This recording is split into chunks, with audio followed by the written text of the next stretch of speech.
नमस्कार, मी प्रेमिला झांबरे। तर आज मी खाऱ्या शेंगा करणार आहे। त्यासाठी 1 वाटी शेंगदाणे घेतलेले आहेत। गॅसवर तवा ठेवलाय, तव्यामध्ये भाजण्यासाठी टाकून घेतलेले आहेत। शेंगा आपल्या भाजायला चालते। शेंगा आपल्याला कडक होईपर्यंत भाजून घ्यायचे ते चांगले। तोपर्यंत काय करते मी, इकडे एक पेला घेतलाय, त्यात थोडंसं मीठ टाकून घेतलंय आणि थोडंसं पाणी ओतून घेते, मीठ विरघळलं इतकं। तर शेंगा छान अशा भाजलेल्या आहेत आणि इथे मीठ पण विरघळलेलं आहे। अगोदर आम्ही अशा शेंगा सारखं करत होतो, पण आता काय होतं, बाजारातून विकत भाजलेल्या शेंगा आणणं, त्याच्यामुळं ही काय करायला वेळच मिळत नाही। म्हणून आता बघूया म्हणलं आज करून। तर हे पाणी ओतून घेतलेलं आहे सगळं। आता आपण थोडंसं पाणी ओतलंय।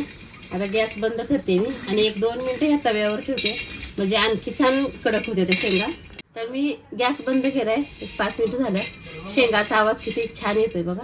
मी आता ह्याला एका प्लेटमध्ये काढून घेते। छान अशा कडक झालेल्या आहेत। तर अशा प्रकारे बघा, मी चटका मटका कडक शेंगा छान अशा बनवल्या आहेत। तुम्हीही बनवून बघा। माझा व्हिडिओ आवडला तर नक्कीच लाईक करा, सबस्क्राईब करा। फेसबुकवर बघत असाल तर फॉलो करा।